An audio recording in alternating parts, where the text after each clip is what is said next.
보고 들은 복음을 전해야 할 사명이라는 제목으로 하나님의 말씀을 전하도록 하겠습니다. 여러분, 개신교의 시초가 되는 종교개혁 운동이 어떻게 일어나게 되었을까요? 독일의 비텐베르그 대학에서 신학을 가르쳤던 당시 가톨릭 교회 신부였던 마틴 루터에 의해서 종교개혁 운동이 일어났습니다. 1517년 10월 31일에 일어난 종교개혁 운동은 과연 지금 가톨릭 교회에서 가르치고 있는 신앙의 내용, 특별히 구원론이 과연 맞는 것인지 토론해 보자라고 말하면서 비텐베르그 성당의 정문에 95개의 조항의 토론 논제를 붙여 놓음으로 시작된 운동이 바로 기독교 신앙 개혁 운동입니다. 자, 그렇다면 마틴 루터가 왜 굳이 10월 31일 종교개혁 운동을 시작하는 날로 택했을까요? 다른 날도 있는데 왜 10월 31일에 종교개혁 운동이 시작되었을까요? 그 이유는 가톨릭 교회는 10월 31일을 모든 성인들의 축일, 다른 말로 말하면 만성절로 지키는 날입니다. 이 날은 가톨릭 교회에서는 신자들에게 성자들의 유골이나 유모를 공개하면서 그것들을 만지게 하고 그것들의 입을 맞추게 하면서 그것을 경배하게 했습니다. 그리고 그 행위를 통해 지옥과 천국 중간에 있는 연옥에 있는 조상들의 영혼이 천국으로 갈 수 있다라고 가르쳤습니다. 여러분, 이것은 두말할 필요도 없이 비성경적이고 비신앙적인 내용입니다. 자, 그렇다면 가톨릭 교회는 왜 10월 31일을 만성절로 정해 지키게 되었을까요? 그 이유는 영국의 켈트족이라고 하는 종족이 있는데요, 이 켈트족이 지키고 있던 죽은 자와의 관계된 절기를 가톨릭 교회에서 받아들였기 때문입니다. 영국의 켈트족은 사람이 죽으면 그 사람의 죽은 영혼이 1년 동안 하늘을 떠다니다가 10월 31일이 되면 그 영혼이 누군가에게 몸에 들어간다라고 생각했습니다. 그래서 그날이 되면 사람들은 그 영혼들이 자신의 몸에 들어오지 못하도록 귀신의 옷을 입고 귀신으로 분장했습니다. 그래서 그 전통을 이어받아 풍습이 이어오는 것이 무엇입니까? 할로윈 데이입니다. 그 당시 대부분이 가톨릭 신자인 유럽 사람들은 안타깝게도 그러한 비성경적인 그 켈토족의 풍습을 받아들이고 지키게 된 것입니다. 특히 가톨릭 교회에서는 이 풍습이 비성경적이고 비신앙적인 풍습임에도 불구하고 교회의 절기로 받아들였습니다. 그래서 10월 31일이 성인들의 축일 만성절로 정한 다음에 신자들이 그날에 성인들을 잘 경배하면 연옥에 있는 자신의 조상들의 영혼이 천국으로 간다라고 가르쳤던 것입니다. 여러분, 얼마나 잘못된 가르침입니까? 그래서 마틴 루터가 이런 가톨릭 교회의 가르침이 잘못된 것임을 분명하게 지적하기 위해서 10월 31일에 종교개혁 운동을 시작하게 된 것입니다. 마틴 루터가 성경을 보고 듣고 배운 것을 바르게 말하지 않을 수가 없었기 때문입니다. 사랑하는 성도 여러분, 예수 그리스도를 구주로 영접하고 믿음 생활하는 우리 성도들은 이와 같이 분명한 신앙의 정체성을 가져야 할 줄 믿습니다. 그것은 무엇입니까? 우리가 말씀을 보고 듣고 배운 복음 그대로 전하는 것입니다. 바로 오늘 본문에 등장하는 베드로와 요한 역시 이러한 분명한 신앙의 정체성을 가지고 있었습니다. 그래서 그 어떠한 경고와 위협 앞에서도 주눅들지 않고 그들은 담대하게 복음을 전했습니다. 지난 주일에 우리가 살펴보았던 것처럼 그 당시 제사장들과 그리고 성전 맡은 자와 사두개인들이 베드로와 요한을 감금하고는 그리고는 신문하면서 그들을 핍박했습니다. 하지만 베드로와 요한은 그 사내들인 공의회 앞에서 그들은 위축되지 않았습니다. 담대하게 이렇게 외쳤습니다. 다른 이로서는 구원을 받을 수 없나니 천하 사람 중에 구원을 받을 만한 다른 이름을 우리에게 주신 일이 없느니라. 무슨 말입니까? 예수님만이 유일한 우리의 구원자라는 뜻입니다. 사랑하는 성도 여러분, 저와 여러분이 구원받을 수 있는 유일한 길은 예수 그리스도를 믿는 믿음 안에 주어지는 구원인 줄 믿습니다. 이건 변하지 않아요. 그래서 베드로와 요한은 이 놀라운 복음을 담대하게 전합니다. 자, 그러자 오늘 본문에 보면 사내들인 공의회에 모인 사람들의 반응이 무엇입니까? 13절입니다. 우리 같이 읽습니다.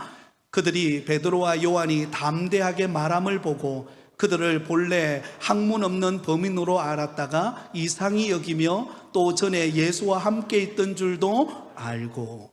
여러분, 공회 앞에서 신문을 받던 베드로와 요한이 담대하게 그곳에 모여있는 사내들인 공의회 그 종교 지도자들을 향하여 담대하게 복음을 전했습니다. 다른 이로서는 구원받을 수 없고 오직 예수 그리스도를 믿음으로만 구원을 받는다고 외쳤습니다. 그러자 여러분, 그 베드로와 요한이 전한 그 복음의 소식을 들었던 사내들인 공의회 회원들이 깜짝 놀란 것입니다. 왜 놀랐을까요? 바로 베드로와 요한은 본래 학문이 없는 범인으로 그들은 알고 있었기 때문입니다. 여기서 학문 없는 범인이라는 말은 랍비 학교에서 정식적으로 교육을 받지 않는 사람이라는 것입니다. 정식적으로 랍비 학교에서 체계적으로 학문을 익히고 또한 율법을 배운 사람들이 아니라 무식한 사람으로 이해하고 있었습니다. 그런데 그렇게 무식하고 학문을 익히지 않은 그런 사람들이 전하는 그 복음의 메시지가 너무나 논리적이고 확고하고 담대한 복음의 능력의 메시지였던 것입니다. 그러자 그들은 깜짝 놀라지 않을 수가 없었던 것입니다. 자, 그렇다면 여러분, 베드로와 요한은 어떻게 이렇게 담대한 모습으로 논리정연하게 복음을 그렇게 전할 수 있었을까요? 그 이유는요, 그들이 성령 충만을 받았기 때문입니다. 우리가 잘 알고 있는 것처럼 베드로와 요한은 그들은 학문이 없는 사람이었습니다. 또한 예수님을 3년 반 동안 따라다녔지만 정작 예수님이 고난받으시고 십자가에 못 박힐 때는 그들은 두려워서 예수님을 모른다고 부인하고 도망쳤던 사람들입니다. 그런데 오순절 마가다락방에서 성령 충만을 경험했던 그들은 달라졌습니다.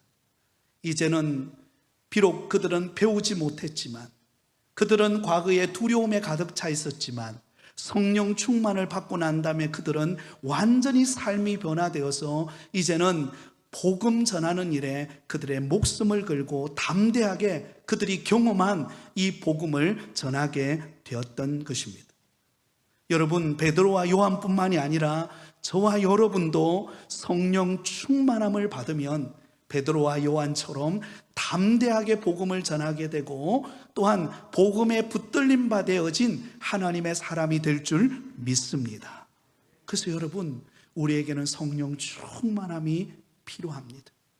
내가 가지고 있는 세상적으로 볼 때 내가 다른 사람보다 어떤 많은 학문을 익힌 사람이 아닐지라도, 세상 사람들이 볼 때 내가 많은 물질을 가진 사람은 아닐지라도, 세상 사람들이 볼 때에 내 인생이 화려한 인생을 살아온 인생이 아닐지라도, 그러나 성령이 내 안에 거하고 그 성령이 나를 붙들고 계시면 여러분, 그 어떠한 지식을 가진 사람보다, 그 어떤 세상 부귀의 영화를 누리는 사람보다 훨씬 더 복음에 붙들림 바 되어서 하나님이 기뻐하시는 인생을 살아가게 되어질 줄 믿습니다. 성령 충만하시기를 바랍니다. 성령이 나를 사로잡고 성령의 인도하심을 따라 살아가는 은혜가 있으시기를 다시 한 번 더 예수님의 이름으로 축원드립니다. 자, 이어서 14절을 보면 이렇게 기록되어 있습니다. 또 병 나은 사람이 그들과 함께 서 있는 것을 보고 피난할 말이 없는지라. 여러분, 사내들인 공의회 회원들은 베드로와 요한이 학문이 없는 그들이지만 담대하게 복음을 전하고 예수 그리스도를 증거하는 것을 보면서 깜짝 놀랐을 뿐만 아니라 어떻게 하면 더 이상 복음을 전하지 못하게 할까, 그런 대책을 세우고 있는데, 그 대책이 여러분 효과를 낼 수 없는 이유가 무엇입니까? 바로 그 병고침을 받은 사람이 베드로와 요한과 함께하고 있었기 때문입니다. 이만큼 확실한 증거가 어디 있습니까? 여러분, 나면서 한 번도 걸어보지 못하고 그의 나이가 40세 되었다 그랬죠? 무려 40년 동안 한 번도 걸어보지 못하던 자가 베드로, 요한이 전하는 예수 그리스도의 이름의 능력으로 일어나 걷게 되었고, 베드로와 요한 곁에서 있는 그것처럼 확실한 여러분 증거가 어디 있습니까? 사랑하는 성도 여러분, 저와 여러분이 예수 그리스도를 믿고 믿음으로 살아갈 때에 단순히 우리가 머리로만 아는 하나님이 아니라 날마다 저와 여러분의 삶 속에 경험되어지는 우리 주님의 은혜가 있으시기를 예수님의 이름으로 축복합니다. 네. 여러분, 우리가 성경을 많이 아는 것도 중요하지만 매일매일 그 살아계신 주님과 만나고 그 주님 안에서 은혜를 경험하고 믿음으로 살아가는 삶의 체험이 있다는 것이 얼마나 귀한지 몰라요. 이것을 다른 말로 일컬어서 간증이라고 말합니다. 간증. 저와 여러분이 만난 예수 그리스도, 그 주님을 만난 은혜와 그 기쁨과 감격이 우리 가운데 충만하시기를 바랍니다. 오늘 장로님께서 어지신 목자라고 하는 찬양을 불렀습니다. 얼마나 감동이 되는지. 그렇습니다. 우리의 모든 형편을 아시는 그 어지신 목자 되시는 주님이 저와 여러분의 걸음을 인도하고 계시는 줄 믿습니다. 매일매일 순간순간마다 그 하나님을 만나고 그 주님과 교제하고 그 주님을 믿는 믿음 안에서 주께서 우리 가운데 행하시는 놀라운 일들을 우리가 고백한다면 그것처럼 확실한 신앙의 고백이 없어요. 왜? 내가 직접 경험했기 때문에. 여러분, 누군가를 통해서 아는 하나님과 내가 경험한 하나님은 다른 거예요. 그러므로 매일매일 그 살아계신 주님을 만나고 저와 여러분의 삶 속에 어지신 목자 되시는 주님과 동행하는 은혜가 있으시기를 예수님의 이름으로 축원드립니다. 그래서 오늘 본문에 보면은요, 대책을 강구하는 일에 굉장히 분주한 이 공의회 회원들을 모습을 보게 됩니다. 15절 16절을 보겠습니다. 명하여 공회에서 나가라 하고 서로 의논하여 이르되 이 사람들을 어떻게 할까? 그들로 말미암아 유명한 표적 나타난 것이 예루살렘에 사는 모든 사람에게 알려졌으니 우리도 부인할 수 없는지라. 할 말을 잃어버렸어요. 공의회 회원들이 아무리 협박을 하고 아무리 박해하고 아무리 더 이상 복음을 전하지 말라 그렇게 여러분 했지만 확실한 증거가 있잖아요. 베드로와 요한이 만난 주님, 그 주님이 확실하고, 또한 나면서 한 번도 걸어보지 못하고 40세 되었을 때 이제서야 예수님의 이름으로 고침받은 그 놀라운 간증과 기적을 경험한 사람이 베드로와 요한 곁에 있는 거예요. 그러니까 더 이상 여러분, 이 사내들인 공의회 사람들이 부인할 수 없고 더 이상 말할 수가 없는 것입니다. 그래서 아무리 대책을 강구해도 대책이 나올 수가 없는 것입니다. 그래서 그들이 하는 말이 이 사람들을 어떻게 할까? 그래서 여러분, 궁여지책으로 만든 그들이 결정한 것이 무엇입니까? 17절을 같이 읽습니다. 시작. 이것이 민간에 더 퍼지지 못하게 그들을 위협하여 이후에는 이 이름으로 아무에게도 말하지 말게 하자 하고, 궁여지책으로 그들이 의논하여 결론을 낸 것이 무엇입니까? 더 이상 이 복음이 민간인들에게, 유대인들에게 퍼지지 못하도록 그들을 위협하여서 돌려보내자. 이것이 그들의 결론입니다. 사랑하는 성도 여러분, 진리는 언제나 변하지 않고, 그리고 그 진리는 반드시 어떤 상황 속에서도 진리는 진리로 드러나는 줄 믿습니다. 여러분, 위협하고 핍박하고 그 복음이 전파되어지는 것을 아무리 방해한다 할지라도요, 진리가 되는 이 복음을 막을 수가 없습니다. 18절에 보면 그들을 불러 경고하여 도무지 예수의 이름으로 말하지도 말고 가르치지도 말라 하니, 그들을 불렀습니다. 베드로와 요한을 부르고는 그들에게 경고합니다. 도무지 예수님의 이름으로 더 이상 말하지도 말고 가르치지도 말라. 그러나 여러분, 복음을 막을 수 있나요? 막을 수 없어요. 그 어떤 핍박으로도, 그 어떤 경고로도, 그 어떤 협박으로도 진리가 되는 이 복음을 막을 자는 아무도 없습니다. 여러분, 그 당시 로마 황제들은 이 기독교가 확산되어지는 것을 막기 위해서 얼마나 많은 박해와 얼마나 많은 정말로 처참한 죽음에까지 이르게 했는지 모릅니다. 그래서 기독교인들을 닥치는 대로 옥에 가두고 처행장에 끌려가게 하고 사자의 밥이 되게 하고 사지가 찢겨나가도록 했습니다. 그런데요, 그럼에도 불구하고 결국 313년 로마는 콘스탄틴 황제에 의해서 기독교를 국교로 선포합니다. 복음을 막을 수가 없는 거예요. 그 어떤 핍박도, 그 어떤 협박도 진리가 되는 복음을 막을 수가 없는 것입니다.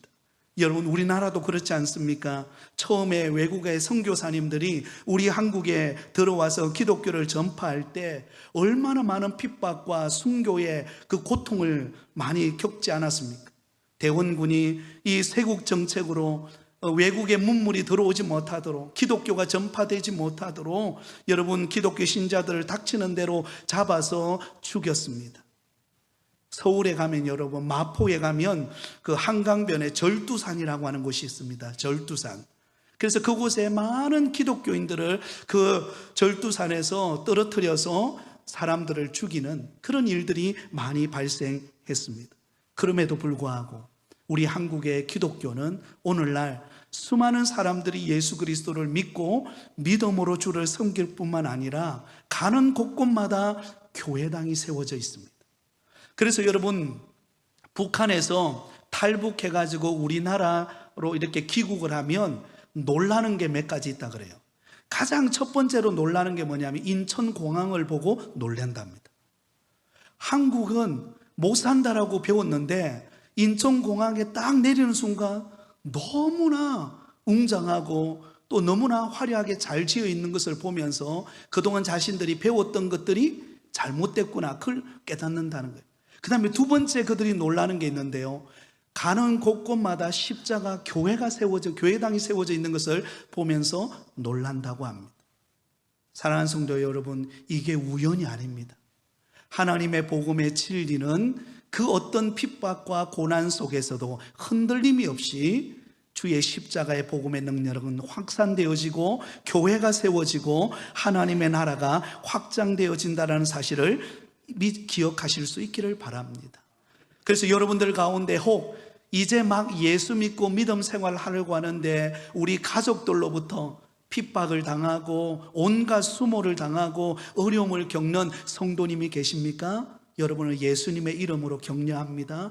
그 고난과 그 핍박과 그 어려움이 도리어 결국은 가족을 전체를 구원하는 축복의 통로가 될 줄 믿습니다. 네, 막을 수 없어요. 왜? 진리이기 때문에. 하나님의 복음은 능력이기 때문에. 그 복음을 막는다고 막아지는 게 아니에요. 오히려 막는 사람이 변화되어서 함께 예수 믿고 믿음 생활하는 역사가 일어나게 될 것입니다. 그래서 오늘 본문에도 보면 이렇게 말합니다. 20절에 우리는 보고 들은 것을 말하지 아니할 수 없다. 보고 들은 것을 말하지 않을 수 없다. 베드로와 요한은 직접 예수 그리스도께서 십자가에 못 박혀 죽으시고 죽으신 지 사흘 만에 부활하셨을 뿐만 아니라 그분이 우리를 구원하신 메시아라는 것을 그들은 보고 느끼고 체험한 사람들입니다. 그러므로 이 복음을 그 어느 무엇도 막을 수 없는 거예요. 그래서 우리는 보고 들은 것을 말할 수 없다라고 고백하고 있는 것입니다. 요한일서 1장 1절에 보면 이렇게 말씀합니다. 같이 읽습니다. 태초에 말씀이 계시니라. 이 말씀이 하나님과 함께 계셨으니 이 말씀은 곧 하나님이시니라. 아멘. 대초에 계신 그 하나님의 말씀을 우리는 보고 듣고 느끼며 신앙생활을 하고 있습니다. 우리가 보고 듣고 느끼고 경험하는 이 복음을 우리는 전하지 않을 수가 없는 것입니다. 아무리 핍박과 환난과 고난이 앞에 있다 할지라도 그들이 경험한 이 복음의 능력을 막을 수가 없는 거예요. 그래서 베드로와 요한은 그 사내들인 공의회 앞에서 담대하게 고백하고 있는 것입니다. 우리가 보고 들은 것을 말하지 아니할 수 없다. 여러분, 이것이 우리의 신앙 고백이 되기를 바랍니다. 그 어느 누구도 우리가 경험한 이 복음의 능력을 막을 자가 없습니다. 우리는 이 복음의 능력을 체험했습니다. 우리는 날마다 그 은혜 속에 우리는 살아가고 있습니다. 그러면 우리는 담대하게 이 복음의 기쁜 소식을 전하는 저와 여러분이 되시기를 예수님의 이름으로 축원드립니다. 특별히 다음 주일은 우리가 상반기 새생명 전도 축제로 우리가 천국 잔치가 있는 날입니다. 여러분, 아직도 예수 그리스도를 만나지 못한 우리 가족들, 친척들, 이웃들, 또 우리 다음 세대 아이들 우리 주변에 있습니다. 여러분들이 경험한 예수 그리스도, 내가 만난 예수 그리스도, 그 구원의 기쁜 소식을 우리 주변의 사람들에게 전하고 그들을 주께로 인도하는 은혜가 있기를 바랍니다. 왜냐하면 우리가 보고 들은 것을 말하지 않을 수 없기 때문에, 내가 예수님을 만났다면 이 복음의 기쁨과 감격을 우리가 전하는 것이 당연하기 때문에 그렇습니다. 여러분, 베드로와 요한은 핍박 속에서도 이런 고백을 했어요. 근데 오늘날은 우리에게는 그런 핍박은 없잖아요. 베드로와 요한이 당하는 신문을 당하고 핍박을 당하고 어떤 고난 앞에서 더 이상 복음을 전하면 가만두지 않겠다, 이런 협박이 있지 않잖아요. 그렇다면 그때 베드로와 요한보다도 우리는 훨씬 더 복음을 전하기 쉬운 환경 속에 저와 여러분은 놓여 있습니다. 우리는 전하기만 하면, 내가 만난 예수 그리스도를 전파하기만 하면 하나님께서 역사하시게 될 것입니다. 그러므로 여러분, 내가 만난 그 예수 그리스도를 담대하게 전하는 은혜가 있으시기를 예수님의 이름으로 축원드립니다. 말씀을 맺겠습니다. 저와 여러분은 예수님을 만났습니다. 우리는 보았고, 우리는 들었고, 우리는 체험했습니다. 그렇다면 마틴 루터가 그가 성경을 보고 깨닫고 받은 은혜를 그 어떤 위협 앞에서도 담대하게 전함으로 종교개혁 운동이 일어난 것처럼, 오늘 이 시대에 점점 황폐해져가는 이 시대 속에 이 세상을 구원할 수 있는 유일한 길은 예수 그리스도이신 것을 우리는 알고 믿고 체험하고 있습니다. 그렇다면 우리도 베드로와 요한처럼 내가 경험한 이 복음의 능력을 듣고 보고 체험한 것처럼 우리 주변 사람들에게 이 복된 소식을 전해줌으로 함께 구원의 은혜와 영혼의 구원의 감격을 체험하는 놀라운 생명의 그런 구원의 열매가 맺히는 천국 잔치가 되기를 소망합니다. 이를 위하여 한 주간 기도하시면서 기쁨으로 주의 복음 전하는 은혜가 있으시기를 예수님의 이름으로 축원드립니다.